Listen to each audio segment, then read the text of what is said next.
Ku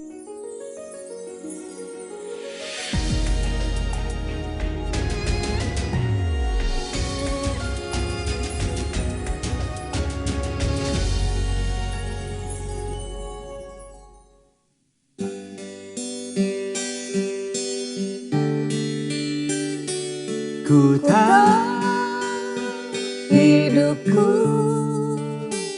adalah penyembahan. Kau ciptakanku dalam kemuliaan-Mu. Ku tahu hidupku berharga di mata-Mu, segenap hidupku persembahkan.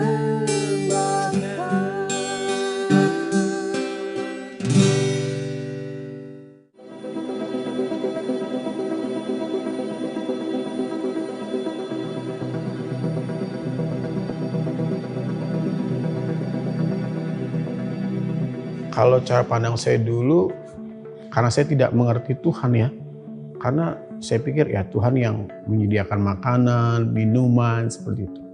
Tapi setelah saya mengenal Tuhan Yesus, lebih daripada itu.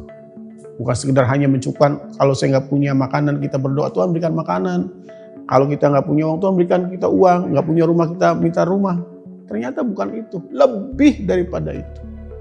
Waktu saya masih di luar belum bertobat, dengan punya uang, segalanya saya bisa beli dengan uang. Kenikmatan dunia bisa saya beli, gitu kan. Tapi jiwa saya kosong.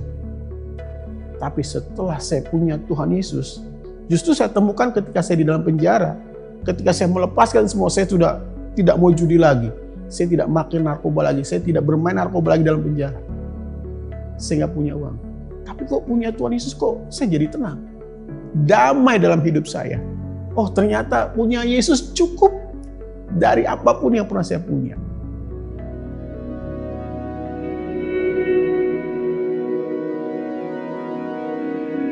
Shalom kepada sahabat-sahabat RTV yang dikasih Tuhan. Perkenalkan, nama saya Romi. Saya mempunyai seorang istri namanya Iraini Sobusa dan memiliki 2 orang anak. Yang pertama laki-laki bernama Christopher John dan yang kedua Isabel Rose yang sekarang sudah masuk dalam semester 5 di perguruan tinggi negeri, dan pekerjaan saya sebagai seorang wira swasta.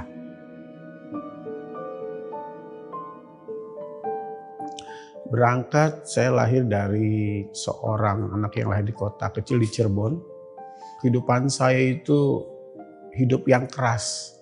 Karena berangkat sebelumnya juga dari kehidupan yang keras, suka berantem, bahkan masih SD saya suka main judi, merokok, minum, dan itu terbawa. Dan akhirnya saya masuk di tempat bekerja, saya berantem, akhirnya dipecat. Singkat cerita, kemudian saya ke Jakarta, kemudian saya tahun 2000 saya menikah, saya punya anak 2, dan kehidupan saya bukan makin baik, malah makin menjadi. Perjudian, mabuk-mabukan, seks bebas, narkoba, bahkan saya sempat jadi seorang bandar. Dan akhirnya tahun 2010 bulan Oktober, Tuhan izinkan saya masuk di penjara. Sebelumnya saya sudah pernah ditangkap polisi. Jadi ditangkap polisi saya 3 kali, 2 kali masuk, 2 kali saya bebas. Dulu saya berdoa, Tuhan, kalau Tuhan izinkan saya bebas, saya akan melayani Tuhan. Luar biasa, Tuhan izinkan saya bebas tanpa seperak. Waktu itu kasus judi, saya bandar kopro. Kemudian 2 tahun kemudian saya bermain narkoba. Pada saat itu kami ditangkap ada 7 orang. Yang 1 negatif, yang 6 itu positif. Termasuk saya setelah dites urin. Seharusnya kan saya masuk. Saat itu saya berdoa kepada Tuhan lagi. Tuhan, kalau Tuhan izinkan saya bebas, saya tidak mau dipenjara, saya mau melayani Tuhan. Tuhan bebaskan. 2 malam saya menginap tanpa uang seperak pun. Yang masuk teman saya 2 orang. Tapi apa yang saya lakukan? Apakah saya langsung menepati janji? Tidak. Lebih parah. Padahal pada saat itu barang bukti ada 499 butir ekstasi. Ada narkobanya yang sisanya saya buang di kloset. Tapi yang lupa masih di kantong. Ada 2,5 gram. Nah, setelah dari itu, saya tetap lebih parah hidupnya. Malah jadi bandar. 2010 Tuhan izinkan saya masuk penjara. Namun di saat itu saya malu berdoa kepada Tuhan. Kenapa? Saya sudah janji dan saya tidak tepati. Namun ketika saya di penjara, ketika saya flashback, dosa saya banyak sekali. Saya putus harapan. Saya hopeless. Saya berpikir gimana istri saya di luar, gimana anak-anak saya di luar. Ketika saya mengalami titik yang kosong, siapa yang bisa mengampuni dosa saya? Karena saya merasa sangat-sangat berdosa. Kenapa saya bisa bilang berdosa? Saya sudah melukai hati istri saya, menyakiti anak-anak saya. Saya sudah selingkuh. Istri saya bisa saya pukul, anak saya pukul. Mengecewakan orang tua saya. Saya sangat berdosa. Tapi namun ketika ada seorang hamba Tuhan yang dia bicara di dalam Lukas 5 ayat 32. Yesus berkata, aku datang bukan memanggil orang benar, tetapi orang berdosa supaya mereka bertobat. Wah, haleluya! Di situ saya bersuka cita. Yang saya pahami adalah Yesus mencari saya. Yesus mencari Romi. Romi berdosa. Disitulah saya mulai bangkit. Di situ saya mau menyerahkan hidup saya buat Tuhan. Saya mau melayani Tuhan. Yang ada di pikiran saya adalah saya mau hidup saya dipulihkan. Mau hubungan saya dengan istri dan anak-anak saya dipulihkan. Proses di penjara memang tidak enak. Makan yang dulu asal-asalan, tidur segalanya terbatas. Namun luar biasa pertolongan Tuhan. Tuhan menjaga saya, menjaga istri dan anak-anak saya di luar. Dari situ saya mulai belajar. Firman Tuhan datang di dalam Yeremia 17 ayat 5. Terkutuklah orang yang mengandalkan manusia, yang mengandalkan kekuatannya sendiri dan hatinya menjauh daripada Tuhan. Di situ saya sadar, saya tidak mengandalkan manusia lagi, tetapi saya harus mengandalkan Tuhan. Karena di Yeremia 17 ayat 7 berkata, diberkatilah orang yang mengandalkan Tuhan dan menaruh harapannya pada Tuhan. Di situ ayat itu menjadi pegangan hidup saya, bahkan pegangan keluarga saya sampai hari ini.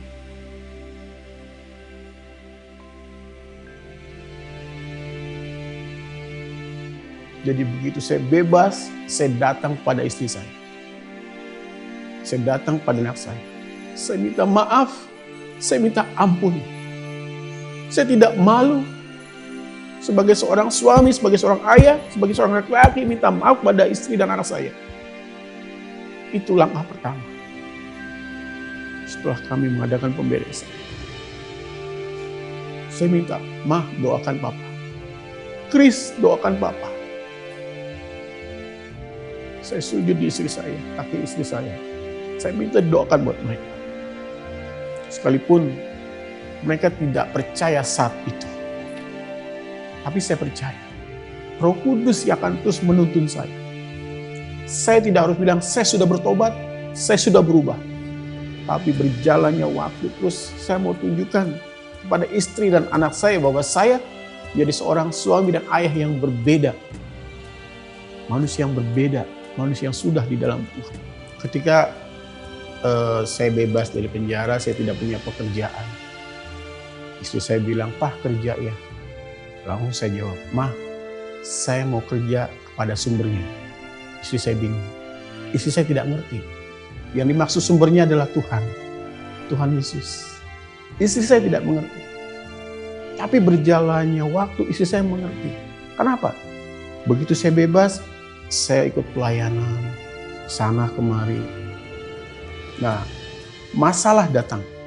Biasa. Dalam keluarga masalah ekonomi. Buat bayar sekolah anak, buat hidup. Tapi cara yang berbeda ketika menghadapi masalah apa? Ketika si Pah besok nggak ada uang buat makan. Apa yang saya lakukan? Mari kita berdoa. Padahal kan mintanya sesuatu yang buat memenuhi kebutuhan hidup buat besok. Tapi jawaban saya, ayo kita berdoa. Sepertinya kan kalau manusia, kayaknya nggak masuk akal. Mintanya apa, jawabnya apa. Tapi itulah, ketika saya dan istri bergandengan tangan, kita berdoa kepada Tuhan. Karena saya percaya, Tuhan pasti jawab setiap doa. Orang benar kan hidup oleh iman. Selesai berdoa, apakah harus datang hari itu? Tidak. Tapi Tuhan tepat pada waktunya memberikan jawaban doa itu. Dan sampai hari ini, ketika kami punya masalah, kami bergandengan tangan. Saya, istri, dan di tengah itu adalah Tuhan. Semuanya kami bawa dalam Tuhan. Jadi kami tidak takut, kami tidak gentar. Bahkan bukan hanya masalah keluarga, masalah pelayanan pun kami mau pelayanan ke daerah Sumatera, Kalimantan. Hanya dengan lutut berdoa pada Tuhan. Tuhan cukupkan semua itu. Sampai hari ini. Ke Sumatera, ke penjara-penjara Tanjung Gusta. Bahkan sampai ke si borong-borong penjara sana. Semuanya, biaya tiket, biaya makan. Saya tidak takut. Kami tidak takut. Kami punya Tuhan yang hidup. Dan akhirnya apa? Berjalannya waktu. Istri saya melihat, anak-anak saya melihat. Dan akhirnya istri dan anak-anak saya sudah bersama-sama dengan saya. Beribadah bersama dalam satu gereja. Bahkan istri saya juga bisa melayani. Anak-anak saya juga bisa melayani Tuhan. Dipercayakan di gereja, bisa melayani. Dan karena kebaikan Tuhan itu saya bagikan juga buat keluarga-keluarga yang pernah mengalami hal yang sama. Istri saya juga melayani istri-istri yang pernah terluka seperti yang dilakukan oleh saya. Kemudian saya punya tim juga, melayani di penjara-penjara. Kami kembali ke penjara, memberikan motivasi, memberikan semangat buat mereka bahwa penjara bukan tempat yang terpuruk, bukan tempat yang buruk, tetapi penjara justru tempat pembentukan. Menjadi pribadi yang lebih baik jika mau memberikan diri hidupnya kepada Tuhan. Makanya teman-teman yang dari penjara tetap kami follow up begitu. Mereka pulang, kemudian kita muridkan kembali, kita bina kembali, kita bimbing kembali. Mereka dimanusiakan, artinya mereka yang tidak punya pekerjaan karena tertolak oleh keluarga, tidak punya tempat tinggal, kita carikan tempat tinggal. Yang tidak punya pekerjaan, dicarikan pekerjaan. Bahkan kami juga melayani juga di keluarga prasejahtera, keluarga orang bilang kaum marginal ya. Kami melayani itu, bahkan melayani anak-anak sekolah. Banyak anak-anak yang terluka karena orang tua. Sampai hari ini pun ya kami masih dipercaya di gereja, mendampingi mereka, mendampingi kerohanian mereka. Untuk penolakan banyak ya, tapi lebih banyak orang yang menerima gitu. Kenapa? Karena mereka justru melihat latar belakang. Kalau yang mencibir biasa gitu kan. Tapi itu buat tantangan. Bukan saya makin mundur semakin saya maju. Mau membuktikan bahwa saya memang Romi yang sudah berubah. Romi yang di dalam Tuhan.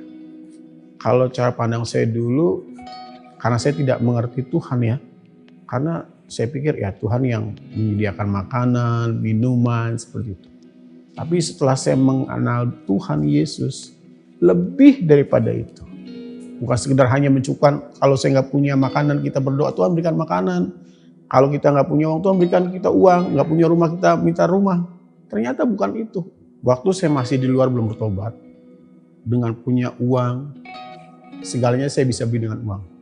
Kenikmatan dunia bisa saya beli, gitu kan. Tapi jiwa saya kosong. Tapi setelah saya punya Tuhan Yesus, justru saya temukan ketika saya di dalam penjara, ketika saya melepaskan semua, saya sudah tidak mau judi lagi. Saya tidak makan narkoba lagi. Saya tidak bermain narkoba lagi dalam penjara. Saya nggak punya uang. Tapi kok punya Tuhan Yesus kok saya jadi tenang. Nah itulah ketika 6 bulan di dalam penjara, saya tinggalkan semua itu. Kebiasaan-kebiasaan buruk saya. Disitulah saya mau ikut Tuhan. Di situ ada rasa tenang, damai dalam hidup saya. Oh ternyata punya Yesus cukup dari apapun yang pernah saya punya. Apa yang nggak kita mengerti, kita minta, apa yang tidak dapat kita lakukan, itu Tuhan sanggup memberikannya. Contohnya apa? Suatu hari begini, saya naik motor. Tiba-tiba saya berhenti di tempat yang benar, lampu merah, tiba-tiba saya dihajar dari belakang. Senggol dari belakang. Seharusnya spontan saya marah. Kaki saya memar. Orang yang nabrak saya senyum-senyum. Dia tidak minta maaf. Tapi yang luar biasanya, Tuhan kasih saya ketenangan. Saya tidak marah, malah saya bilang, ya sudahlah, saya ampuni orang itu. Itu saya mau berangkat pelayanan. Artinya apa? Bahwa kalau dulu sebelum saya bertobat, wah nggak ada pakai omong, saya hajar orang itu. Tapi nggak, setelah di dalam Tuhan. Tuhan kasih kemampuan saya tenang. Tuhan kasih kemampuan saya penguasaan diri. Supaya apa? Supaya saya tidak jatuh lagi dalam dosa. Itu hal-hal yang luar biasa.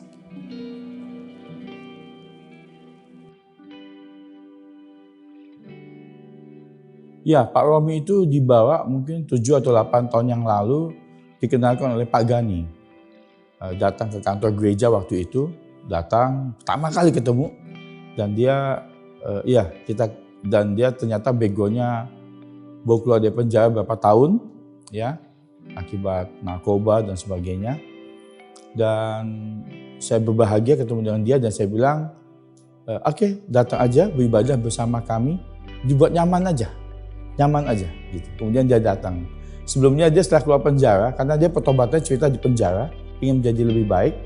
Dan dia ada beberapa waktu berkeliling, mungkin mencari tempat yang pas buat bisa menjadi keluarga di dalam Tuhan. Dan anugerah Tuhan lewat Pak Gani, Romi dikenal kepada kami. Dan ketika Pak Romi ikut, dia merasa nyaman, lalu dia bawa istri dan kedua anaknya juga. Lalu kemudian hati pelayanannya tumbuh. Dia ternyata di gereja kami menjadi salah satu guru sekolah minggu dan menjadi worship leader. Kemudian dia dengan rendah hati ikut satu pelajaran kelas Alkitab hingga dia disiapkan mendampingi Pak Gani juga di dalam pelayanan ke penjara. Dan sekarang Pak Romi menjadi salah satu tim yang diandalkan tim pelayanan Pak Gani lewat yayasan kita ini untuk melayani di penjara sampai sekarang. Bersyukur bahwa istrinya juga setia, istrinya itu punya roh pendampingan yang luar biasa buat kaum ibu di gereja kami. Dan anak-anaknya seperti juga anak-anak Pak Gani itu, wah jempol saya juga. Mereka bertumbuh, laki dan perempuan, mereka bekerja dan bersekolah. Dan anak-anaknya juga sangat siap untuk melayani apapun juga. Jadi dari anak orang yang dalam dunia kegelapan juga, mereka datang bersekutu menjadi satu dalam gereja kita sebagai keluarga. Dan keluarga mereka itu sekarang selalu ada setiap minggu, selalu siap untuk melayani baik di ibadah umum maupun di kaum muda. Ya, waktu itu saya pernah bilang sama Pak Romi, teruslah bertumbuh dan ingat ketika kita bertumbuh seperti pohon, kita saatnya ada berbuah. Dan berbuah itu lebat dan buah itu tetap. Dan biarlah kita tetap menjadi sahabat, teman sepelayanan, dan kita terus berbuah bagi kemuliaannya.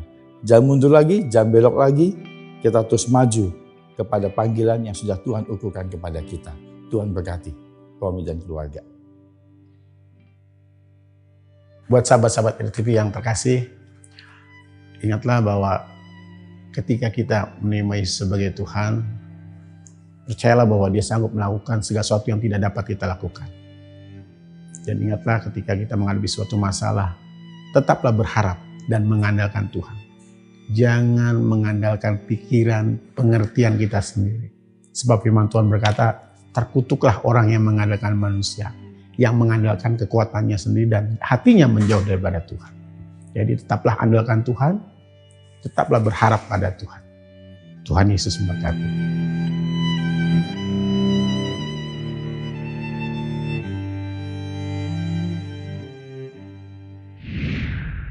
Halo sahabat yang baik, berjumpa lagi di program Terang Kasih.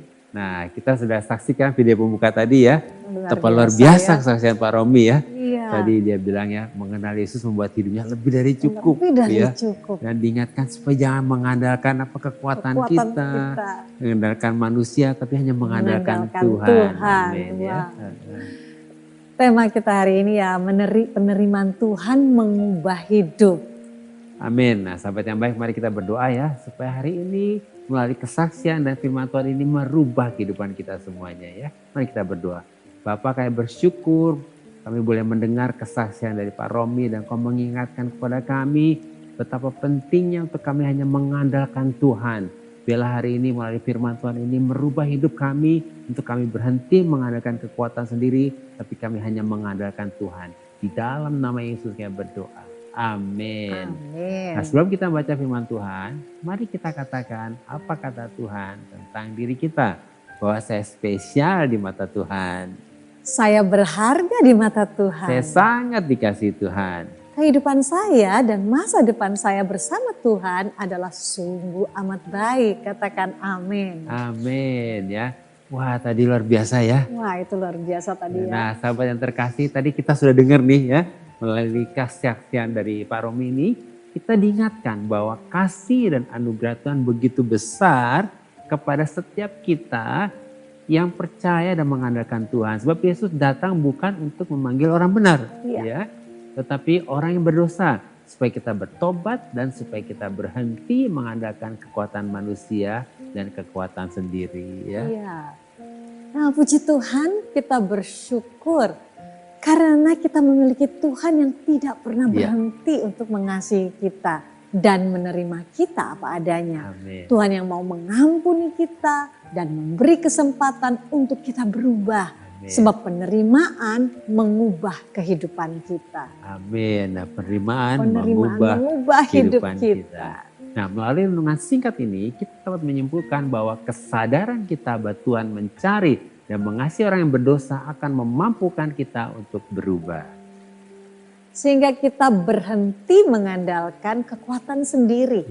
Dan kita menjadi orang yang mengandalkan Tuhan. Karena kita percaya bahwa Tuhan memberkati orang yang mengandalkan Tuhan. Sahabat yang baik, demikianlah firman Tuhan untuk hari ini. Jangan kemana-mana, pastikan tetap ada di Terang Kasih.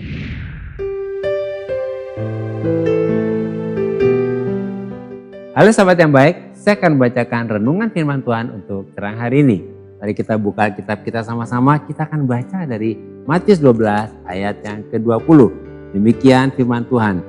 Bulu yang patah terkulai tidak akan diputuskannya, dan sumbu yang pudar nyalanya tidak akan dipadamkannya, sampai ia menjadikan hukum itu menang.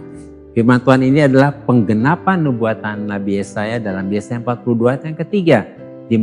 Di mana Yesaya sudah bernubuat bahwa Yesus yang adalah Mesias akan datang untuk menolong dan menyelamatkan orang-orang yang keadaannya seperti bulu yang patah terkulai dan orang-orang yang seperti sumbu yang pudar nyalanya.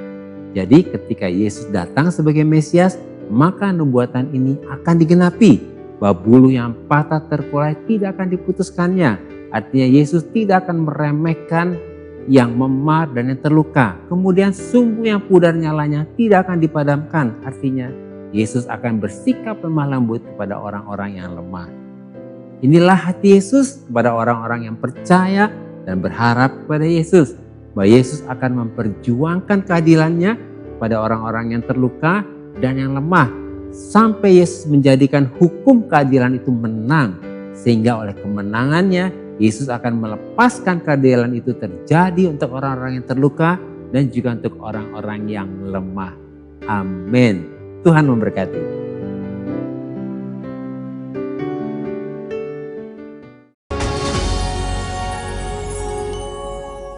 Halo sahabat yang baik, berjumpa kembali dalam acara Terang Kasih dengan tema penerimaan Tuhan mengubah hidup. Ya, sahabat yang baik, mari kita kembali diingatkan sesuai dengan renungan kita. Hal-hal apa yang perlu kita ingat supaya kita dapat mengerti bahwa penerimaan Tuhan mengubah hidup. Yang pertama, kita harus percaya bahwa Tuhan datang bukan untuk memanggil orang benar, tetapi orang berdosa supaya mereka bertobat.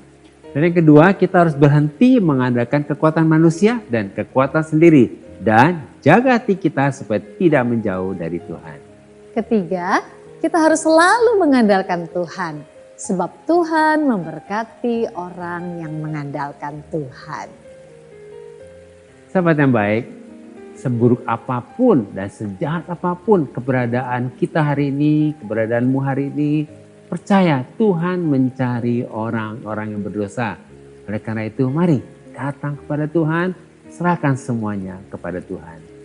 Dan sahabat yang baik, Tuhan datang bukan untuk memanggil orang benar, tetapi orang berdosa. Supaya kita bertobat dan supaya kita berhenti mengandalkan kekuatan sendiri. Saat ini juga buka hatimu dan persilakan Yesus masuk ke dalam hatimu. Lalu katakan saat ini aku bertobat dan aku menerima Yesus sebagai Tuhan dan Juru Selamatku. Oh Tuhan, pakailah hidupku selagi aku masih kuat. Bila saatnya nanti ku tak berdaya lagi, hidup ini sudah jadi berkat.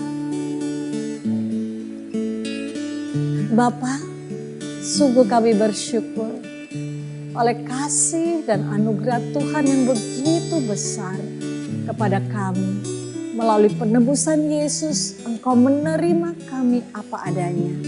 Engkau mengasihi kami tanpa syarat. Engkau mengampuni semua dosa, kesalahan, kejahatan, dan pemberontakan kami. Saat ini kami bangkit untuk menolak semua kehidupan kami yang lama. Dan kami percaya oleh anugerah Tuhan kami dimampukan untuk bertobat, berubah, menjadi berkat dan melayani orang-orang yang terluka, tertolak dan terbuang.